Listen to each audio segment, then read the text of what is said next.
സ്വന്തമായി ഒരു തുണ്ട് ഭൂമി എന്ന സ്വപ്നവുമായി ദിവസങ്ങൾ തള്ളി നീക്കുന്ന മനുഷ്യർ എന്നെങ്കിലും പട്ടയം ലഭിക്കുമെന്ന പ്രതീക്ഷയുമായാണ് കോന്നി കൊക്കാത്തോട് കോട്ടാമ്പാറയിലെ ആദിവാസി കുടുംബങ്ങൾ ഉള്ളത്. ഇന്ന് കിട്ടും നാളെ കിട്ടും എന്ന പാഴ് വാഗ്ദാനങ്ങൾ കേട്ട് മടുത്തു. സർക്കാർ അടിയന്തരമായി വിഷയത്തിൽ ഇടപെടണമെന്നാണ് ഇവരുടെ ആവശ്യം.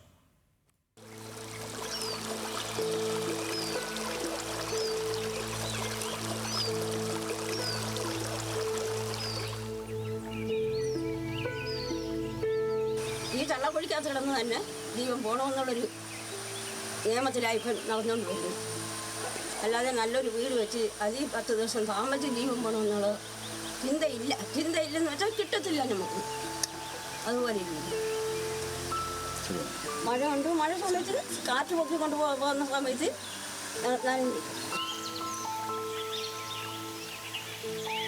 കൃഷി ചെയ്ത് ജീവിക്കാൻ സമ്മതിക്കാത്തത് പന്നിയായാലും ഇത്തിരി സമാധാനമുണ്ട് നമുക്ക്. മ്ലാവിൻ്റെ ശല്യം പലതിലും. അതിന് മൃഗത്തിന് കാട്ടിൽ കിടക്കുന്ന മൃഗത്തിന് എന്തോ ചെയ്യാനാണ് ചോദിക്കുന്നത്.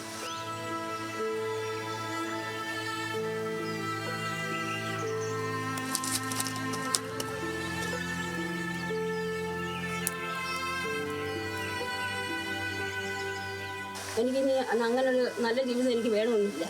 എൻ്റെ കുഞ്ഞിന് നല്ല ജീവിതം വേണം. അവൻ നല്ലതായിട്ട് ജീവിക്കും.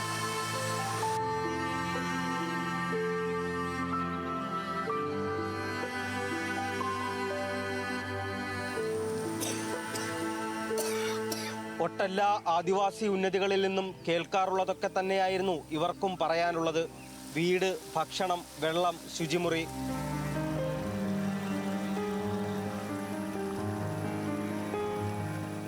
ബുദ്ധിമുട്ട് എനിക്ക് വീടില്ല, കക്കൂസില്ല. പട്ടയം തരാന്ന് പറഞ്ഞിട്ട് തരാൻ എന്ന് പറഞ്ഞുകൊണ്ടിരിക്കുന്നതേ ഉള്ളൂ. ഇതുവരെയും റെഡിയായില്ല. മഴ പെയ്താൽ ഇതുപോലെ എണീറ്റിരിക്കുന്ന ഈ വീട മൊത്തം വെള്ളമാണ്. ഇത് ആശുപത്രി കാര്യത്തിന് മാത്രമേ ഉള്ളൂ എനിക്ക് ബുദ്ധിമുട്ട്. പൈസയ്ക്കുള്ള ബുദ്ധിമുട്ടേ ഉള്ളൂ. കാട്ടിൻ്റെ പ്രശ്നം, ശ്വാസം മുട്ട്, വലിവ്, ഇതെല്ലാം കൊണ്ട് രാവിലെ എണീച്ച് എനിക്കൊന്നും ചെയ്യാൻ പറ്റത്തില്ല. അവർ ഓപ്പറേഷൻ ചെയ്യണമെന്ന് പറയുക. ഓപ്പറേഷൻ ചെയ്ത് കഴിഞ്ഞാൽ എന്നെ കിടത്തി കഴിഞ്ഞാൽ കൂടെ നിൽക്കാൻ ആരുമില്ല.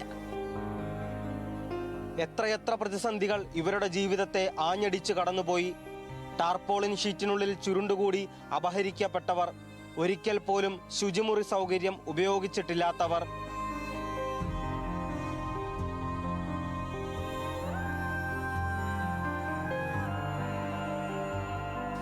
ഞങ്ങൾക്ക് ബുദ്ധിമുട്ടെന്ന് പറഞ്ഞാൽ ഇതാണ് കക്കൂസ്, കുടിവെള്ളം, കറണ്ട്. ഏറ്റവും കൂടുതൽ ബുദ്ധിമുട്ടതാണ്.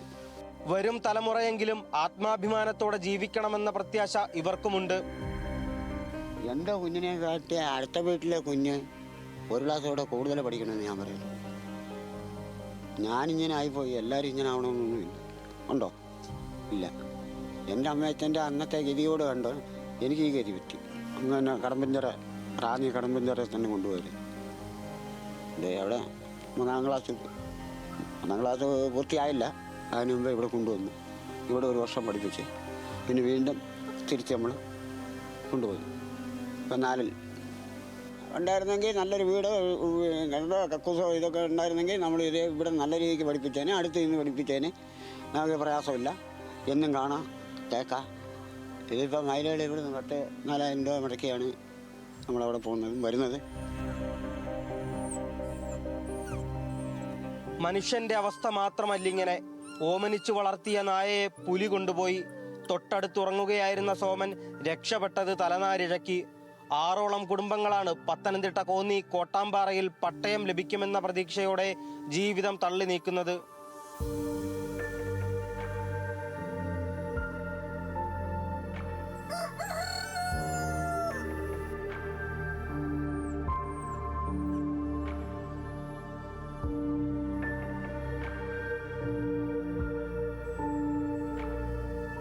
മറ്റുള്ളവരെ കണ്ടാൽ ഭയന്ന് ടാർപോളിൻ ഷീറ്റുകൾക്കിടയിൽ ഒളിക്കുന്ന കുട്ടികൾ ഈ വീടുകളിൽ ഇപ്പോഴുമുണ്ട്. പട്ടയം ലഭിച്ചാൽ ജീവിതത്തിൽ വലിയ മാറ്റമുണ്ടാകുമെന്നാണ് പ്രതീക്ഷ. ഓരോ സർക്കാരുകളും മാറി മാറി വരുന്നു.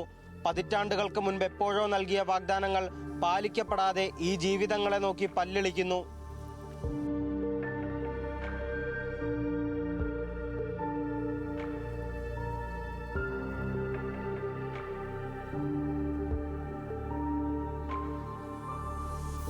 കാടിനോട് ചേർന്ന മനുഷ്യരുടെ സ്വപ്നങ്ങൾ ഇപ്പോഴും ഭക്ഷണവും വെള്ളവും വൈദ്യുതിയും പാർപ്പിടവും ഒക്കെ തന്നെ. കാട് കയറിയ മനുഷ്യരുടെ സ്വപ്നങ്ങളൊന്നും തന്നെ വെറുതെയാകാതിരിക്കട്ടെ. അരികുവൽക്കരിക്കപ്പെട്ട മനുഷ്യരുടെ പുനഃപ്രഖ്യാപനങ്ങൾ ഏത് കാലത്ത് നമുക്ക് കാണാൻ സാധിക്കും? ക്യാമറമാൻ CR ജറിനൊപ്പം ശ്രീരാജ്, ന്യൂസ് മലയാളം.